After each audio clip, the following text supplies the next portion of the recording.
India മുന്നണി ഏറ്റവും കൂടുതൽ പ്രതീക്ഷിച്ചത് ദക്ഷിണേന്ത്യയിൽ നിന്നും മുഴുവൻ സീറ്റുകളും നേടിയെടുക്കാം എന്നതായിരുന്നു.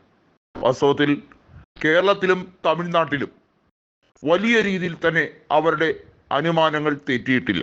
തമിഴ്നാട്ടിലെ 40, അതായത് 39 സീറ്റുകൾ തമിഴ്നാട്ടിലുള്ളതും ഒരു സീറ്റ് കേന്ദ്രഭരണ പ്രദേശമായ പുതുച്ചേരിയിലെ നേടിയപ്പോൾ കൃത്യമായും കേരളത്തിൽ 19 ലോക്സഭാ സീറ്റുകളും ഇന്ത്യ മുന്നണി നേടിയെടുത്തു.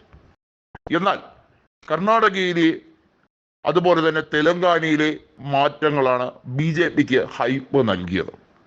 എന്നാൽ മഹാരാഷ്ട്രയിൽ വലിയ രീതിയിലുള്ള തകർച്ചയുണ്ടായി.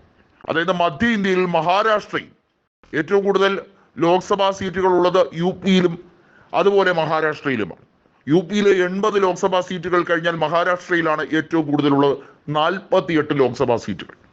ഈ രണ്ട് മേഖലയിലും BJP തകർന്നടിയുകയാണ് ചെയ്തത്.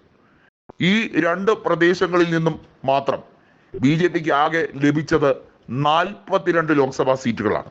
ഒന്ന് ഓർക്കണം, 80ഉം 48ഉം കൂടി ചേർന്നാൽ 128 ലോക്സഭാ സീറ്റുകളിൽ ആകെ 42 ലോക്സഭാ സീറ്റുകൾ മാത്രമേ നേടാൻ കഴിഞ്ഞു. കഴിഞ്ഞ തവണ ഈ രണ്ട് മേഖലയിൽ നിന്നും 80ൽ കൂടുതൽ സീറ്റ് സുഗമമായി നേടിയെടുത്താണ് നേർ പകുതിയിലേക്ക് BJP കൂപ്പുകുത്തിയത്.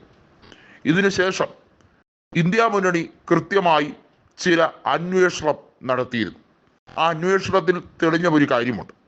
അതായത് വോട്ടിംഗ് EVM വഴി ആയതുകൊണ്ട് തന്നെയാണ് ഇത്തവണയും BJP ചില കൃത്രിമത്വം കാട്ടിയത് എന്ന് ഇപ്പോഴും ഇന്ത്യ മുന്നണി ആരോപിക്കുന്നുണ്ട്.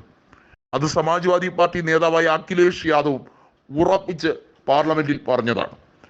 ഇലക്ട്രോണിക് വോട്ടിംഗ് മെഷീന്റെ ന്യൂനതകൾ അത് പരിഹരിക്കാൻ ഒരിക്കലും തെരഞ്ഞെടുപ്പ് കമ്മീഷൻ ഇന്നേ വരെ ശ്രമിച്ചിട്ടില്ല.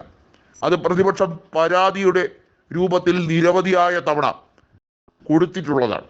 ഇനി ഇത് നിയമ പോരാട്ടം വഴി മാത്രമേ നീതി ലഭിക്കൂ. അതല്ലെങ്കിൽ വർഷാവർഷം തെരഞ്ഞെടുപ്പ് നടത്തുന്നതുമായി ബന്ധപ്പെട്ട കാര്യത്തിൽ BJP എപ്പോഴും മേൽക്കൈ നേടിക്കൊണ്ടേയിരിക്കും. ജനങ്ങൾക്ക് കണ്ടുകൂടെങ്കിലും ജനങ്ങൾക്ക് ഹിതമല്ലാത്ത നയങ്ങൾ ആവിഷ്കരിച്ചാലും BJP എങ്ങനെ അധികാരത്തിൽ വരുന്നു എന്നത് അത് സംശയിക്കപ്പെടേണ്ട കാര്യം തന്നെയാണ്. കാരണം എല്ലാ രീതിയിലും സർവേ റിപ്പോർട്ടുകളിൽ BJP തകർന്നടിയും പല മേഖലകളിലും എന്ന് പറഞ്ഞപ്പോൾ ആ മേഖലകളിലൊക്കെ വലിയ രീതിയിലുള്ള കൃത്രിമത്വം നടന്നു എന്ന് പ്രതിപക്ഷം വ്യക്തമായ തെളിവോട് കൂടിയാണ് ആരോപിക്കുന്നത്. ഈ തെളിവിന്റെ അടിസ്ഥാനത്തിൽ തന്നെയാണ് പ്രതിപക്ഷം ഒന്നുകൂടി ബലപ്പിച്ച് പറഞ്ഞിരിക്കുന്നത്.